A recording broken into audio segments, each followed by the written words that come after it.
со мене во студиото е магистар по фармација Филип Ачковски, кој што е задолжен денеска за онаа тема за која што ќе говориме, а тоа е имунитетот, како да го зајакнеме во време на вируси, пандемии и така натаму. Моментално знаете дека веќе сме во светска пандемија, коронавирусот или COVID-19. Па ќе ни кажа нешто повеќе околу тоа како и што треба да се однесуваме во секојдневието, кои витамини треба да ги консумираме и колку, нели, за да го зајакнеме имунитетот. Меѓутоа на почеток, како првиот дел од разговорот ќе го посветиме на неговата најнова книга. Негде пред околу месец дена, Филип, ако не се лажам, беше промоцијата. Така е. Ова е тоа 100 или 50 здравствени совети за првите 100 години од животот. Господин Ачковски, пред известно време, значи, како што кажав, ја промовиравте оваа книга. Што е вашата цел во однос на нејзиното издавање и во однос на нејзината достапност до сите нас? Така е, ти благодарам, Виолета, за поканата во емисијата, за оваа тема која што е без дискусија актуелна. Так. И секако за можноста малку повеќе да продискутираме околу 50 еднакво на 100. Тоа е една збирка од здравствени колумни, 50 здравствени совети, популарно наречена за првите 100 години од животот.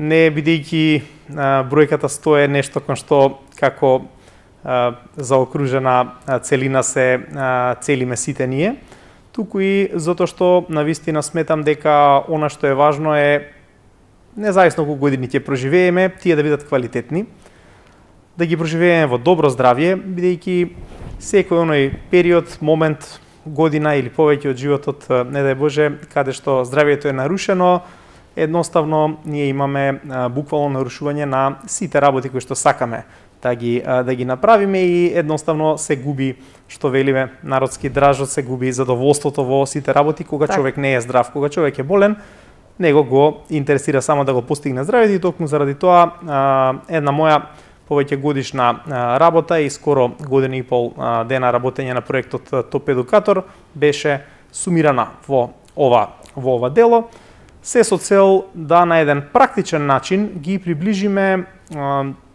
граѓаните до тоа што значи колку е важно да имаат поголемо разбирање за сопственото здравје, меѓутоа и здравјето на нивните семејства. Бидејќи сметам дека ако за некоја тема никогаш не е излишно да се зборува повеќе и повеќе, тоа е секако здравјето. Пред се мислам тука на сопственото здравје, здравјето на своите деца, женското здравје, најчести проблеми со кои што се соочуваме, тоа се значи теми кои што се обработени во оваа книга 50 еднакво на 100 и тоа обработени по принцип во кој што дискутираме многу повеќе за делот превентивниот дел, значи, а многу помалку за терапевскиот. Значи целта на оваа книга е луѓето да размислуваат како да ги спречат болестите, меѓутоа и како да ги препознаат симптомите, затоа што во некои случаи, како што гледаме и во тековната ситуација, многу е важно навремено да ги препознаеме симптомите, навремено да си помогнеме. Ова е книга меѓу другото што промовира и самопомош, меѓутоа и асистира кога треба да се јавиме на лекар, се со цел да не отиде ситуацијата во несакан правец и да можеме ние со што помалку штета да излеземе од одреден здравствен проблем. Накратко, кој е најважниот совет што треба да го добие читателот по читањето на оваа збирка текстови која што е посветена на здравството?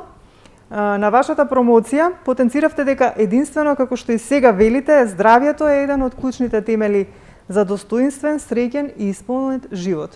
Која е најважната порака која што ја носи оваа книга? Збирката 50 еднакво на 100 не е книга во белетристички смисол што се чита во континуитет, што велиме ние кои што сакаме да читаме книги. Ако нешто многу ми се допаѓа, можеби за едно попладне да прочитам еден лесно читлив квалитетен материјал. Ова е една практична збирка на која што ќе се сетиме кога ќе имаме проблем или можеби кога некој од нашите блиски ќе има некој проблем или можеби ќе сакаме да го засилиме имунитетот како што е сегашната ситуација. Меѓутоа во секој текст она што е основата е да ја прифатиме сопствената одговорност, односно што е она што ние го правиме, а што може да не доведе во здравствен проблем. да прифатиме дека сите ние можеме да придонесеме за сопственото здравје и здравјето на нашето семејство со начинот на однесување, со начинот на нашата исхрана, со нашите животни навики. Значи, ова дело советува едноставно да многу повеќе размислуваме за здравиот животен стил како начин на живот, кој што ќе ни овозможи меѓу другото да постигнеме и едно не само здравје, туку и воопшто среќа, бидејќи навистина е среќа да бидеш здрав и да можеш да си ги дозволиш сите тие мали задоволства кои што животот ни ги носи. Болниот човек често пати не е во можност се до тоа да го направи и заради тоа меѓу другото е важно ние да се однесуваме доста сериозно кон сопственото здравје и здравјето на нашето семејство и да промовираме еден здрав начин на живот и тоа континуирано да го практикуваме. Така. Го споменавте проектот Топ Едукатор. Како дојдовте на идеја да го реализирате и зошто токму името Топ Едукатор? Па навистина немав двумење кога одлучив на овој проект за подигнување на здравствената свест да му го дадам името Топ Едукатор. Јас веќе повеќе од 15-18 години работам активно на полето на здравството и во оваа активност која што во најголем дел се сочинува со дискусии, унапредување на терапии со здравствените работници, можевме да дојдеме до една констатација дека навистина има многу простор и потреба на нашето население да му се влијае многу во насока на подигнување на неговата здравствена свест. Тоа е уште повидливо и во вакви состојби кризни, ќе ги наречам слободно, и не е тоа претерување, во кој што гледаме колку е важно секој од нас да знае да се грижи за сопственото здравје, да ги разбира причините зошто доаѓа до одредени заболувања, да знае како да се заштити, да знае како навреме да реагира. Се тоа ставки кои што ние во текот на нашата работа и на бројни настани и активности организирани не само со стручни лица, туку и со пациенти, можеме да констатираме дека навистина имаме многу простор во овој дел во смисла на подигнување на здравствената култура и здравствената свест.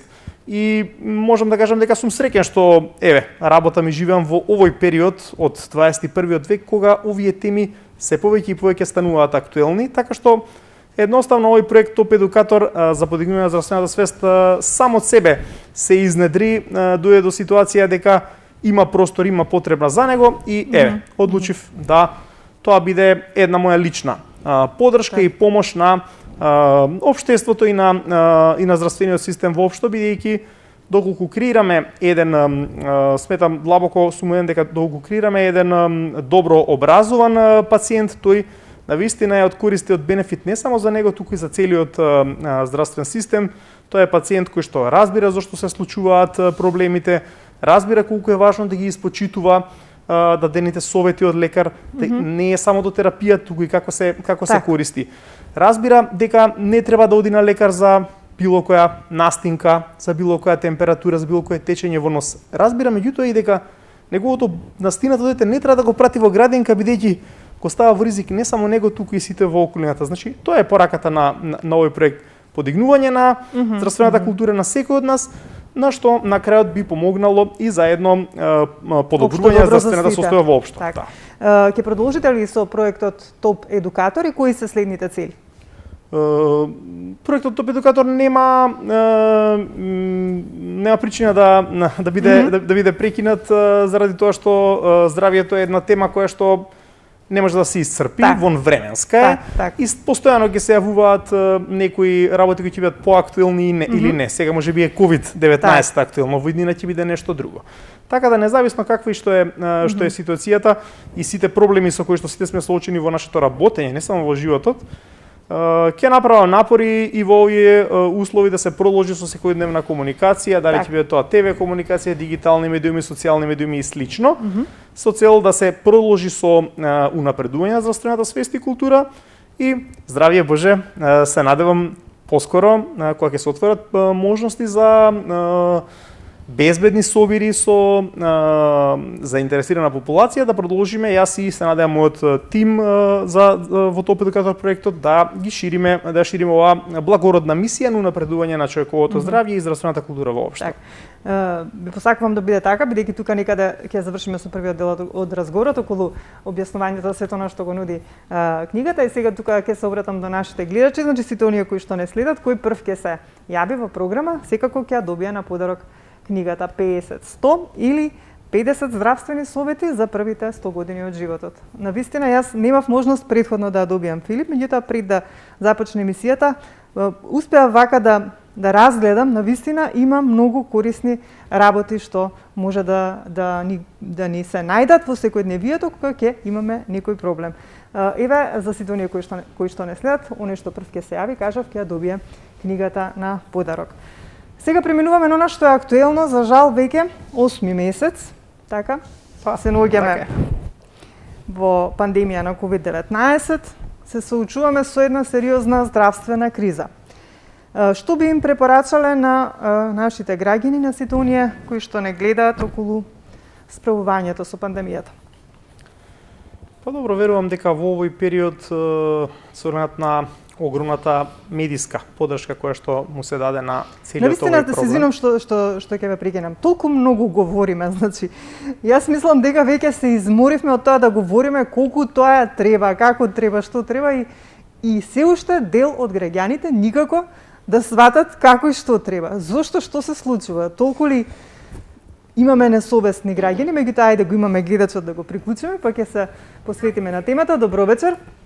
Добро вечер. Повелете. Се јавувам за книгата. Така, кажете ми само име и презиме. Јас сум Филиповска Викторија. Добро. Дали сте од Скопје? Не сум од Скопје, од Охрид сум. Од Охрид? Ама ќе ми кажете како можам да ја зема. Може некој да ја земе во ваше име, ќе каже дека ја зема за вас, некој што е тука во Скопје и ќе дојде во телевизија, веќе може од утре. Извинувам, кај се наоѓа тебе сонце? Еве на истиот број ќе им го дадете, ќе се јават и ние ќе им објасниме каде точно да дојдат. Тоа е во аеродром позади Американ коледж. Супер. Други така. податоци требите или само име и Не, презиме? само уште еднаш ќе ми го кажете името за јас да го забележам за мене. Филиповска Викторија. Викторија. Добро, ви благодарам. Од Охрид. Нешто да прашате? Абе што да прашам, јас сум поборник на овие здрави рецепти и све и така се пробав. Ај рекол да видам ако може да ако ве гледам често сонце го гледам. Така. И чим ми слушам некои вакви, мислам, рецепти за здравје, за подобар живот, све тоа ме интересират и ај рекол ќе пробам. Епа супер, бидејќи книгава што ќе ја добиете навистина има многу корисни здравствени совети и се надевам дека нема да користите, меѓутоа добро е да ја имате и да бидете информирани што се треба и како треба во случај да има некој проблем. Ви благодарам што се јавивте. Добро, фала ви и вас. Значи ќе дадете број уште еднаш на она личност која што треба за вас да ја подигне книгата, ќе се јави во нашата телевизија кај нашата секретарка и нашата секретарка ќе објасни каде точно да дојде и ќе ја достави книгата до неа, пак таа нели ќе ја донесе вас за да нели си ја добиете како подарок. Филип, ајде да одговориме на она прашање за кое што почнавме. Значи, што би им препорачале на нашите граѓани во однос на пандемијата? Како што кажавме, има многу кои што не се сериозни. Па добро, малку е тешко премногу новина или топла вода да се измисли откако се споделуваат секојдневно енормни количини на информации. Меѓутоа сепак она што би сакал да го кажам, и нема да биде во насока на тоа што го слушаме секој ден, носете маски, одржувате дистанца, мијте раце, хигиена и слично. Значи тоа се работи кои што значи тоа не е гаранција дека ние ќе бидеме сигурни и безбедни. Тоа е само едно премостување или дополнително осигурување да ни помогне да се намали ризикот од трансмисија на инфекцијата.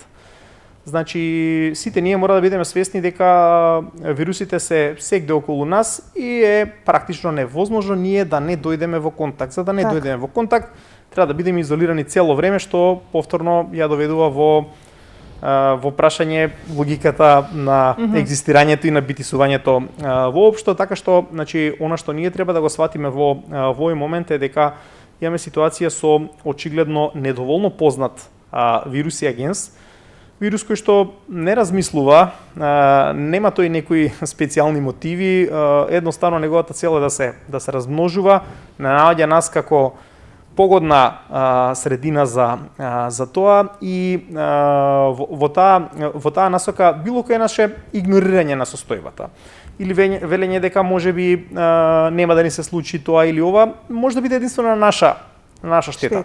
Ќе бидам искрен. И понекогаш дури сакам и ова да го кажам, не е толку важно дали верувате или не верувате во постоењето на COVID-19. Оново кое што сигурно треба да сте уверени е дека не сакате во моментов да имате било каков медицински проблем. Не мора да биде тоа COVID корона инфекција или било што. Значи, моменталната преокупација на здравствените капацитети и фокусот на COVID-19 што трае веќе со месеци и ќе трае се уште е нешто кое што не доведува сите во опасност и уште повеќе не тера да бидеме внимателни кон себе и кон своето здравје, да внимаваме да не се разболиме од било која причина или да не се повредиме. Так. Значи да ги сведеме ризиците на минимум. Ние за тоа дискутираме сега. Никој не може да ви гарантира дека вие нема да се разболите од овој или од оној вирус. Дискутираме за намалување на ризикот. А ризикот за трансмисија на вирусот е најголем таму кај што има други луѓе. Колку повеќе гужва, колку повеќе време, колку подолга комуникација, колку погласна комуникација. Тоа е ризик за трансмисија на вирусот и ние тоа мора да го прифатиме. Од друга страна, значи секојдневно се повторува многу експлицитно дека здравствените капацитети не се во можност да пружат идеални здравствени услуги, не биле идеални никогаш. Меѓутоа зборувам квалитетна здравствена услуга на сите пациенти.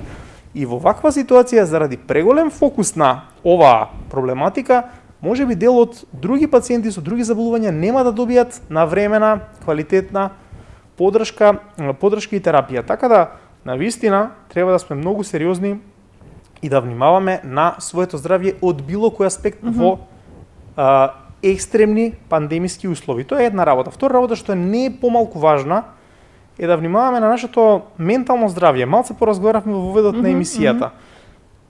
Не е голема филозофија ако кажеме дека сите ние сме под енормен стрес.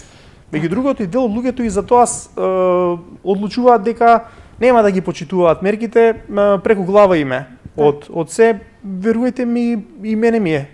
Наситен ние. Никој не се осеќава попријатно. Да и јас сакам да ми се вратат моите слободи и права и задоволства кои што сум ги имал, но мора да сме реални и да сватиме дека тој инет е само на наша штета. Значи сега е важно да го сочуваме и нашето ментално здравје, нашето кое што е под јак притисок од тоа што не можеме да имаме хоби некое квалитетно. Цело време мора да мислиме само на остварување на основните Ама и се што правиме во секојдневието, правиме под некој голем стрес, стрес и да не се притисок, разболиме, да не се разболи некој близок, да не се разболат колегите и така натака. Значи стресот е огромен и мора да го менаџираме, да наоѓаме време за да ги правиме работите кои што ни причинуваат задоволство. Ако е тоа читање книга, можеби се имаме повеќе време од обично.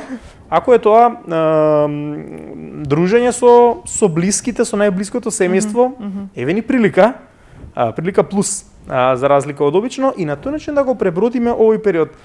Се ќе заврши па и ова и едноставно секој мора да го даде својот придонес, меѓутоа јас пак ќе кажам, можеби повеќе од себични причини. Размислувајте за себе и за семејството, а понатака од општи за општ благодет. Само така поставете го погледот и ќе ви биде јасно што се случува и што правиме во суштина. Еве сега воштинаш ќе се обратам до нашите гледачи, можете да забележите за што говориме, значи како имунитетот да го подигнеме за да се заштитиме во време на вируси, во време на пандемија како што е COVID-19. Претпоставам дека многумина од вас можеби се консултираат, прашуваат што да консумираат, што да користат за нели да се заакне имунитетот, бидејќи многу студии покажуваат господин Ачковски дека добар имунитет е и текако како да кажам многу битен фактор во однос на справување со вирусите и бактериите, да не нападнат сега. Дали е тоа точно и како сега еве да го поврземе разболувањето со вирусните инфекции, воопшто бактериски се околу нас со имунитетот. Колку имунитетот има важна улога и тука би сакала повторно да апелирам до сите оние наши гледачи кои што не следат, ако имате некое прашање во однос на консумирање на суплементи, додатоци, витамини, слободно можете да се јавите да се исконсултирате со господинот Ачковски, бидејќи на вистина тој е, како што кажав, токму компетентен за ова да ви објасни што точно и колку да консумирате. Филип?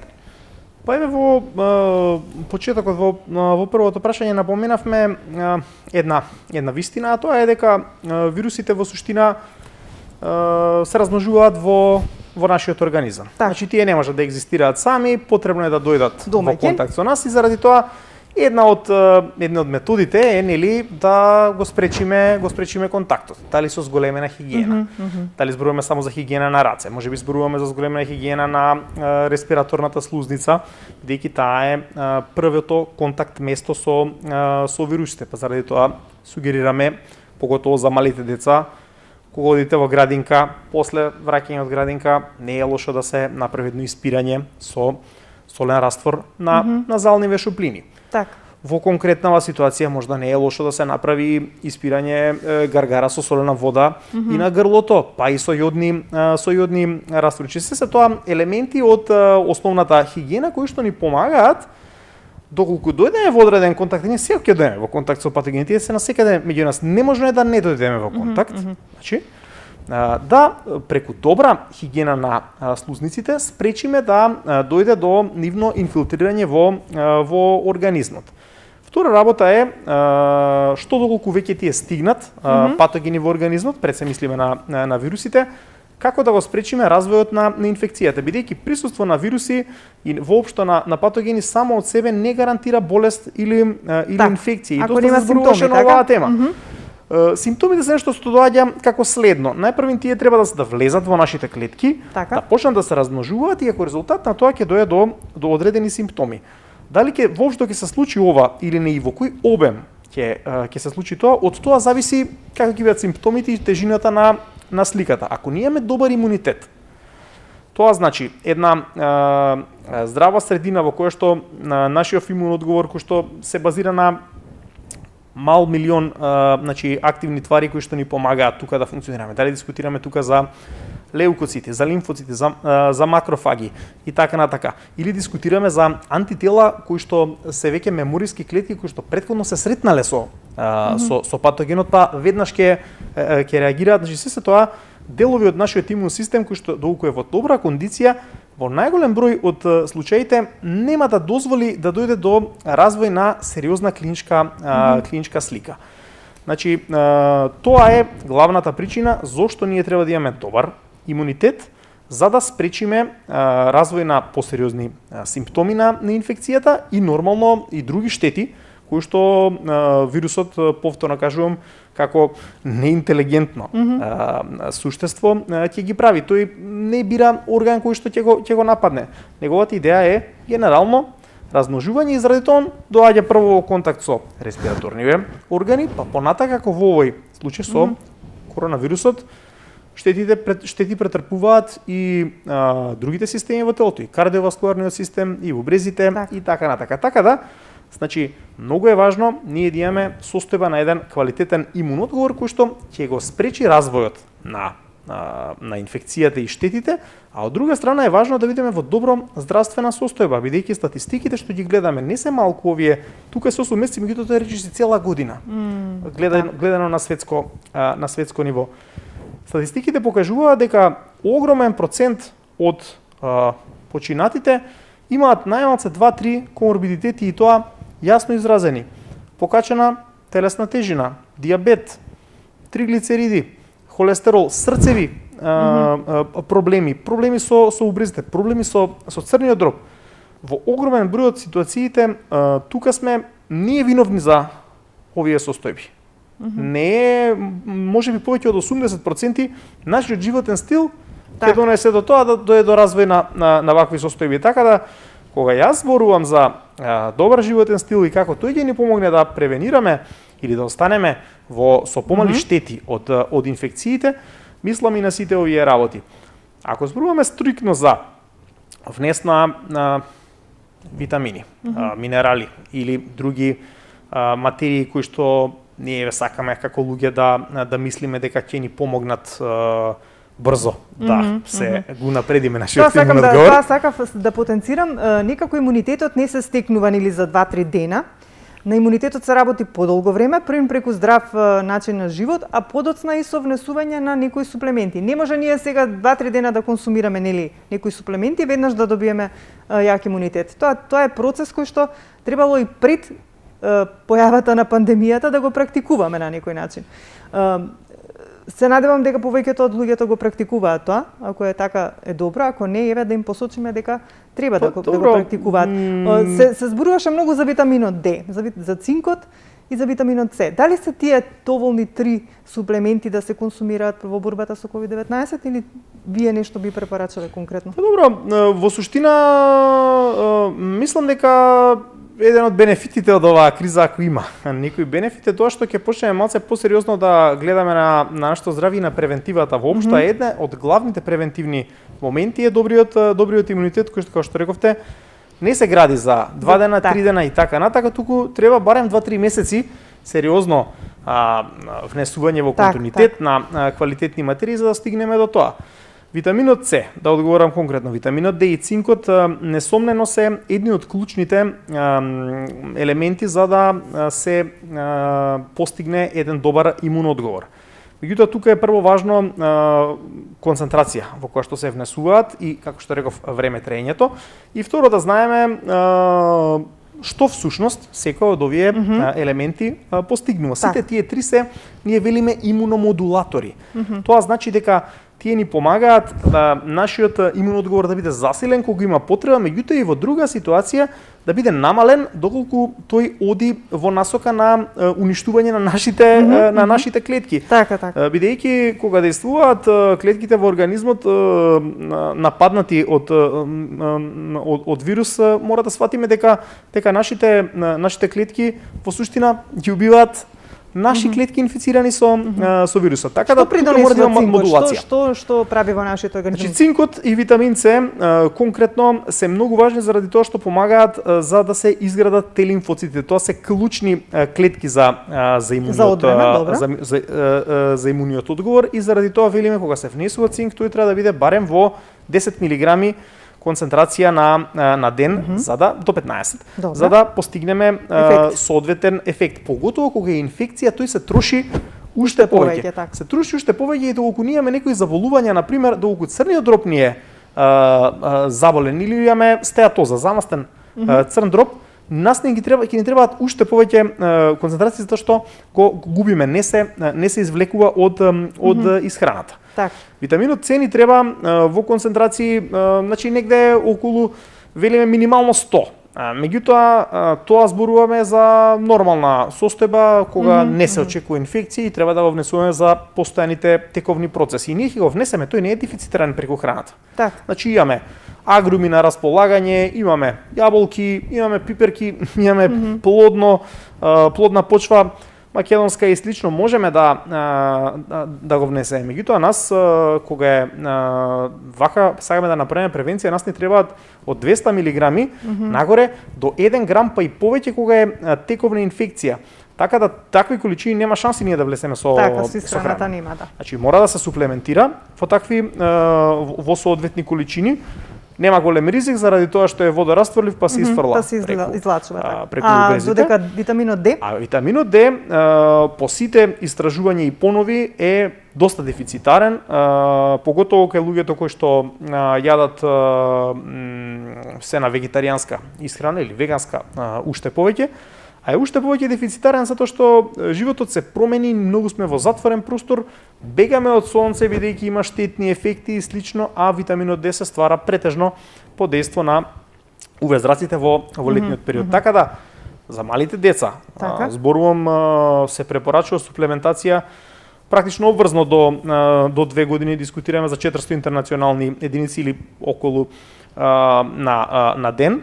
Кај возрастните се предпоставува дека доколку имаме нормална исхрана, доколку внесуваме риба 2 пати неделно и така натака, ќе можеме да го внесеме во доволни количини, меѓутоа сега кога е ситуација да ние сме под ризик за нашето здравје, поготово во зимскиот период, минимално 400 интернационални единици да внесуваме, а доколку сме во инфекција и до 2000, па и до 4000, нема голема штета, макар што, повторно зборувам, тоа не би требало да важи за во летен период и во ситуации кога сме ние во добро здравје, бидејќи сепак е тоа значи еден витамин кој што се складира во масти и може да имаме штета доколку претераме со неговата примена. Дали е доволно во вакво време на пандемија да консумираме 1000 милиграми витамин D на ден?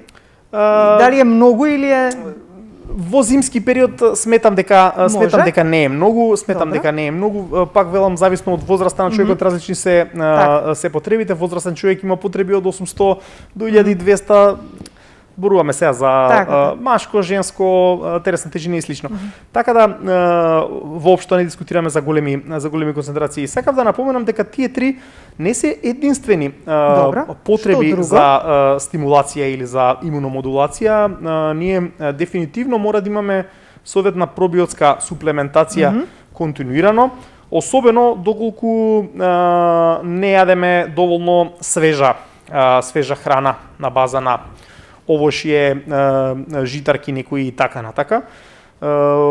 Пробиотиците се докажани, значи имуномодулатори кои се добри не само за гастроинтестиналниот тракт, туку поготово некои соеви специфични го скратуваат и времетрањето на респираторните инфекции, што е важно во конкретна ситуација. Така да дискутираме за пред се за млечно-киселински пробиотици кои што се најбезбедни и најефикасни, меѓутоа во концентрации некаде од барем 2 билиони единици на ден. Не треба да се заборават и бета-глуканите како доста безбедни природни стимулатори, кои што повторно дискутираме за концентрации од 500 милиграми па нагоре, има сега и до 1200-300 милиграми во формулации на пазарот зборувам, кои што се за дневна употреба, а кои што се многу добри, затоа што сите овие до сега што ги зборував, и витамин С, и витамин D, и цинк, и пробиотици, тоа е све окей, ама тие нема веднаш да дадат резултат. Треба да ги внесуваме од предходно време, така. Бета-глуканите, значи за 2-3 дена веќе може да предизвикаат значаен ефект во дејствувањето на макрофагите, тоа се оние први клетки кои што први доаѓаат во контакт со патогените во организмот. Да речеме клетки кои што едноставно ги уништуваат сите патогени кои што доаѓаат без некое особено размислување и така натака. Сега бета-глукани, кога ќе поидеме во аптека, нели да кажеме бета-глукани или нешто поконкретно треба да им се? Значи има многу можности и варијанти. Она што е важно кога дискутираме за бета-глуканите се концентрацијата, која што реков, над 500 милиграми на ден до 1300 отприлика има на пазарот. И втора работа, тоа е нивното потекло. Така? Значи потеклото. Има различни потекла, меѓутоа она што е најважно е тие да бидат од квасци. Потекло од квасци, бидејќи сите студии покажале дека бета-глуканите со потекло од квасци исполнуваат најдобри, значи својства во смисла на стимулација на имунитетот. Филип, немаш многу време, би сакала куса само како да знаеме дека немаме добар имунитет. Кои се тие знаци што би ни укажале дека имаме слаб имунитет? Тоа значи дека често настинуваме. Што би ни покажало? Тоа е многу добро прашање и доста широко во суштина, меѓутоа човекот со пад на имунитетот почнува да покажува некои симптоми. зависно од човекот тие се различни. Кај некои имаме се појавува обложеност на јазикот. Кај друг доаѓа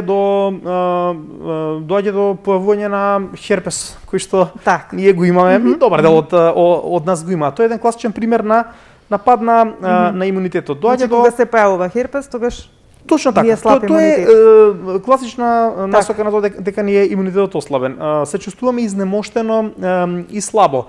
Кај некој доаѓа да речем до замор, течење на нос, болки во грлото, болки во мускулите и во костите, вртоглавици. Дали е вака пластично вака да ве прашам, дали ако неколку пати во годината настинуваме, тоа значи дека имаме слаб имунитет и треба да работиме континуирано на него? Или ако не се случуваат вакви работи? Не е чудно да настинеме и се очекува дека 2-3 пати и здрав човек би настинал во тек на годината. Повеќе ситуацијата во тоа како тоа ќе го пребродиме. Не, како ќе го пребродиме тоа? Дали ќе има штета, дали ќе легне во кремет или однога ќе го поминеме. Треба да пиеме антибиотици или не? Апсолутно, не можеме ние да очекуваме дека нема да ни протече нос 20 години и така натака. Така да, реално... Да, немам уште многу време, би сакало да го прашам, бидејќи на почетокот кога се говореше за COVID-19, според она, нели, испитување на крвната слика, се говореше дека не реагираат лимфоцитите на овој вирус. Обично кога имаш вирусна инфекција, кога ќе направиме крвна слика, сте покачани лимфоцитите, така? Ако се има бактериска, се покачани леукоцити. Значи, додека за ковидот не реагираа лимфоцитите. Тоа се специфики кои што овој вирус ги дава и други. Специфики меѓу кои што меѓу другото заради тоа е и се важни и одредени лабораториски испитувања. Сега веќе се контролираат и други параметри, се контролираат димерите, многу важна, димери многу важна работа, затоа што нивното значајно покачување може да асоцира на ризик од тромбоза и така натака, и тука и на фатален исход или тешка форма на болеста. Важно се контрола на ЦРП-то, се покажа дека доколку вредностите на ЦРП по статистика од пациентите кои што веќе го имале се високи, околу 26 и повеќе, постои голем ризик, значи ЦРП е протеин кој што асоцира на воспалението, значи постои голем ризик во следните денови да дојде до интензивен процес и штетата да биде поголема. Така да немојте да ги избегнувате крвните слики и одредување на овие параметри. Не, поентата ми беше во однос на лимфоцитите дека нели лимфоцитите се оној одбранбен систем против вирусните инфекции. И ако сакам да кажам, ако на некој начин работиме на својот имунитет, можеби пак ќе го подигнеме на повисоко ниво за можеби лимфоцитите и да почнат да реагираат. Тоа не е спорно, меѓутоа пак ќе кажам, значи нашиот организам секако ќе реагира. Него му требаат неколку дена за тој да изврши продукција на соодветни лимфоцити кои што ќе действуваат. Заради тоа и така ги наведов овие фактографски, овие витамини, минерали и бета-глуканите намерно ги споменавме, затоа што први на реакција се макрофагија. Додека да дојде до лимфоцити треба неколку дена за значи сега колку што да разбрав, за оние кои што не работеле многу на својот имунитет, подобро е да користат веднаш бета-глукани, така? Најдобро е да имаме оптимален внес од сите овие 5 барем, така да се трудиме здраво, да се прво да се храниме здраво, апсолутно. Да консумираме зеленчук, интегрални житарки, доволен внес на вода 2 до 3 литри и слично. Меѓутоа и да го засилуваме, поготово и да не е корона криза. Есенско-зимски период, 3 месеци барем. Од октомври до нова година треба да засилуваме имунитет, бета-глукани, цинк, витамин С, витамин Д, пробиотици. Па може после тоа пауза да направиме, па повторно на преодот. Може ли само за крај ова доставам како ваша порака до нашите гледачи? Апсолутно. Вака, еве Филип на задната страница од книгата вели вака: не заборавајте да одвоите барем 30 минути дневно време за физичка активност. Ако имате зголемен холестерол, избегнувајте бел леп, лиснато тесто, полномасно млеко и млечни производи, свинско месо и сушени свински производи, путер, свинска маст, маргарин, пржан зеленчук, колачи со путер, торти. Избегнувајте кофински напитоци, цигари и прекумерна употреба на алкохол пред спиење, со цел да не го пореметите вашиот сон. Мислам дека ова е добар совет и само како за крај би сакала да нашите гледачи да посочиш каде би можела да најдат вашата книга.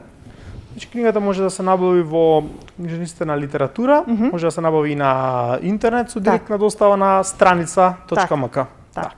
Филип, ти благодарам за денешното гостување. Јас веќе на крајот на ти преидов, бидејќи се знаеме долго време. Се надевам дека ќе имаш успех во сето што го работиш. Се надевам дека сето брзо ќе помине, барем да се надеваме дека ќе биде така, нели? Па ќе можеме, нели, повторно да разговараме за некои други теми. Благодарност за поканата и да останеме во добро здравје. Така, се чуваме сите. Почитувани гледачи, толку за денес ова денешно издание на Ваш термин. Значи, гостин во денешното издание беше магистар по фармација Филип Ачковски. Ви посакувам да ги слушате сите оние препораки кои што, нели, веќе постојано 8 месеци се говорат, да останете во добро здравје и чувајте го своето здравје. Ние повторно се гледаме за 7 дена во исто време.